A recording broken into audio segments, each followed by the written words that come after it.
ਇਹਨਾਂ ਦੀਆਂ administrative time to time ਗਲਤੀਆਂ ਵੀ ਹੋਈਆਂ ਆ, ਮੈਂ ਨਹੀਂ ਕਹਿੰਦਾ ਵੀ ਗਲਤੀਆਂ ਨਹੀਂ ਹੋਈਆਂ, ਬਟ ਅਨਫੋਰਚੂਨੇਟਲੀ ਕਿਉਂਕਿ ਹੁਣ ਜਦੋਂ 2011 ਦੀ ਗੱਲ ਚੱਲ ਰਹੀ ਆ, ਇਹ 2021 ਆ ਗਿਆ, 21 ਦੇ ਵਿੱਚ ਸਮਾਂ ਬਹੁਤ ਹੋ ਗਿਆ, ਉਹ ਪਾਈਲ ਅਪ ਹੋ ਗਈਆਂ, ਉਹਦੇ ਕਰਕੇ ਐਡਮਿਨਿਸਟ੍ਰੇਟਿਵ ਡਿਸੀਜਨ ਲੈਣ ਦੇ ਵਿੱਚ ਵੀ ਕਿਤੇ ਨਾ ਕਿਤੇ ਜਿਹੜੀ ਉਹ ਤੰਗੀ ਜਿਹੜੀ ਆਉਂਦੀ ਹੈਗੀ ਆ, ਕਿਉਂਕਿ ਅੱਜ ਉਹ ਜਿਹੜੇ ਪ੍ਰੋਵੀਜ਼ਨਸ ਆ ਅੱਜ ਉਹ ਲਾਅ ਨਹੀਂ ਕਰਦੇ, ਕਿਉਂਕਿ education is a concurrent in the concurrent list.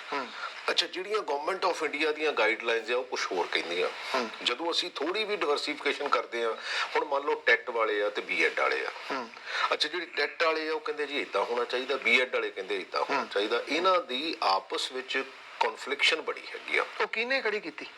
ਇਹ ਉਹ ਟਾਈਮ ਟੂ ਟਾਈਮ ਸਿਸਟਮ ਨੇ ਖੜੀ ਕੀਤੀ।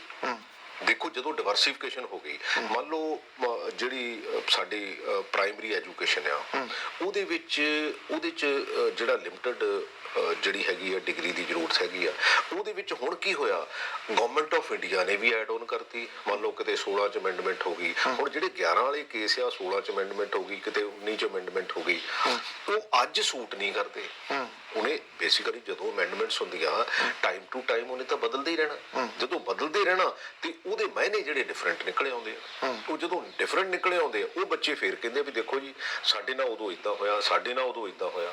ਐਕਚੁਅਲੀ ਮੈਨੂੰ ਐ ਲੱਗਦਾ ਕਿ ਸਾਨੂੰ ਦੋ ਚੀਜ਼ਾਂ ਕਰਨ ਦੀ ਜ਼ਰੂਰਤ ਹੈ, ਜਿੰਨੀ ਮੈਨੂੰ ਗੱਲ ਸਮਝ ਆਈ ਆ।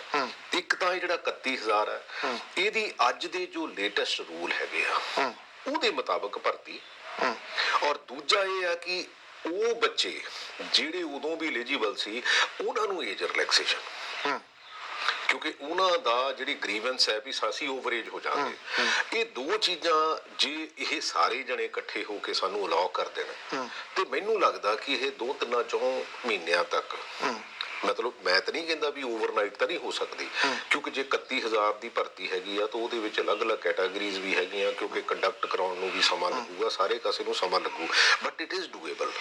ਜੇ ਚਲੋ ਤੁਹਾਡੇ ਤੋਂ ਇਹ ਗੱਲ ਇਸ ਕਰਕੇ ਪੁੱਛੀ ਜਾ ਸਕਦੀ ਹੈ ਕਿ ਤੁਹਾਡਾ ਜਵਾਬ ਮੈਨੂੰ ਇਸ ਗੱਲ ਦਾ ਪਤਾ ਹੈ ਕਿ ਉਹ ਪੋਲੀਟੀਸ਼ੀਅਨ ਵਾਲਾ ਨਹੀਂ ਹੋਊਗਾ, ਕਿਉਂਕਿ ਤੁਸੀਂ ਪੰਜਾਬ ਦਾ ਭਲਾ ਸੋਚਣ ਵਾਲਿਆਂ ਦੇ ਵਿੱਚੋਂ ਹੈਗੇ ਹੋ, ਨਾ ਪਤਾ ਚਾਹੇ ਕਹਿਣ ਨੂੰ ਕੋਈ ਕੁਝ ਕਹੀ ਚੱਲੇ, ਕਿ ਇਸ ਟਰਮ ਦੇ ਵਿੱਚ ਤਾਂ ਫਿਰ ਪੂਰਾ ਨਹੀਂ ਹੋ ਸਕਦਾ ਇਹ? ਨਹੀਂ, ਇਸ ਟਰਮ 'ਚ ਮਤਲਬ ਐਟਲੀਸਟ ਜੇ ਅਸੀਂ ਪ੍ਰੋਸੈਸ ਸ਼ੁਰੂ ਕਰ ਲਈਏ ਇਹ, ਕਿਉਂਕਿ ਉਸ ਪ੍ਰੋਸੈਸ ਨੂੰ ਬੇਸਿਕਲੀ ਇਲੈਕਸ਼ਨ ਕਮਿਸ਼ਨ ਵੀ ਰੋਕ ਨਹੀਂ ਸਕਦਾ। ਜੇ ਅਸੀਂ ਇਹ ਪ੍ਰੋਸੈਸ ਸ਼ੁਰੂ ਹੋ ਜਾਂਦਾ ਆ ਤਾਂ ਦੈਨ ਮੈਨੂੰ ਲੱਗਦਾ ਕਿ ਇਹ ਮਾਰਚ ਤੋਂ ਪਹਿਲਾਂ ਨੈਕਸਟ ਸੈਸ਼ਨ ਤੋਂ ਪਹਿਲਾਂ ਇਹ ਸਾਰੀ ਕੰਪਲੀਟ ਜਿਹੜਾ ਪ੍ਰੋਸੈਸ ਹੈ ਸਾਰਾ ਕੰਪਲੀਟ ਹੋ ਸਕਦਾ। ਹੁਣ ਤੁਸੀਂ ਸਿਸਟਮ ਦੇ ਵਿੱਚ ਹੋ, ਕੀ ਸਿਸਟਮ ਦੇ ਕੋਲੇ ਉਹਦੇ ਕੋਲੇ ਇੰਨੇ ਕੁ ਪੈਸੇ ਹੈਗੇ ਆ ਕਿ ਟੀਚਰਸ ਜਿਹੜੇ ਨੇ ਉਹਨਾਂ ਦੀ ਰੈਗੂਲਰ ਭਰਤੀ ਕੀਤੀ ਜਾ ਸਕੇ, ਜਾਂ ਇਹ ਕੰਟਰੈਕਟ ਵਾਲੇ ਹੀ ਉਸੇ ਤਰੀਕੇ ਨਾਲ? ਨਹੀਂ, ਇਹ ਤਾਂ ਮੇਰੇ ਕੋਲ ਰੈਗੂਲਰ ਪੋਸਟਾਂ ਹੈਗੀਆਂ, ਮੈਂ ਤਾਂ ਕੋਈ ਕੰਟਰੈਕਟ ਦੀਆਂ ਪੋਸਟਾਂ ਸੈਂਕਸ਼ਨ ਕਰਾਈਆਂ ਹੀ ਨਹੀਂ। ਜਿਹੜੀਆਂ ਹੁਣ ਸਾਡੇ ਕੋਲ 11,880 ਪੋਸਟਾਂ ਜਿਹੜੀਆਂ, ਰਾਦਰ ਕਿ 12,880 ਜਿਹੜੀਆਂ ਹੁਣ ਹੋਈਆਂ, ਔਰ ਜਿਹੜੀ ਸਾਡੀ 23-64 ਦੀ ਇੱਕ ਭਰਤੀ ਹੈਗੀ ਆ, ਇੱਕ 66-35 ਹੈਗੀ ਆ, ਇੱਕ 83-93 ਆ। ਇਹਨੂੰ ਜੇ ਸਾਰੇ ਨੂੰ ਇਕੱਠਾ ਕਰ ਲਿਆ ਜਾਵੇ, ਇਹ ਆਲਰੇਡੀ ਸੈਂਕਸ਼ਨਡ ਪੋਸਟਾਂ ਹੈਗੀਆਂ, ਬਟ ਕਿਉਂਕਿ ਇਹਨਾਂ ਦਾ ਆਪਸ ਵਿੱਚ ਕਨਫਲਿਕਸ਼ਨ ਹੈਗਾ, ਇਸ ਕਰਕੇ ਇਹ ਪ੍ਰੋਸੈਸ ਪੂਰਾ ਨਹੀਂ ਹੋ ਸਕਦਾ।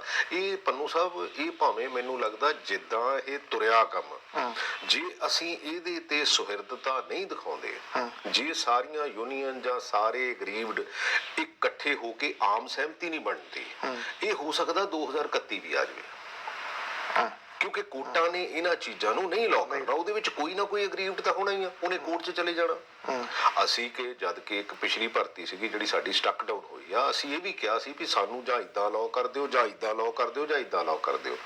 ਉਹਨੇ ਕਿਹਾ ਜੀ ਵੀ ਜੇ ਇੱਦਾਂ ਲਾਅ ਕਰ ਦਿਓ, ਇੱਦਾਂ ਲਾਅ ਕਰ ਦਿਓ, ਜਾਂ ਤੀਜੇ ਤਰ੍ਹਾਂ ਲਾਅ ਕਰ ਦਿਓ, ਤਾਂ ਫਿਰ ਹੋ ਸਕਦਾ ਕੋਈ ਬੰਦਾ ਇਹਦੀ ਜਿਹੜੀ ਆ ਇਹਨੂੰ ਜਦੋਂ ਭਰਤੀ ਹੋਣੀ ਸੀ ਉਦੋਂ ਈਵਨ ਕਿ ਐਪਲੀਕੇਸ਼ਨ ਦੇਣ ਤੋਂ ਹੀ ਵਾਂਝਾ ਰਹਿ ਗਿਆ ਹੋਵੇ।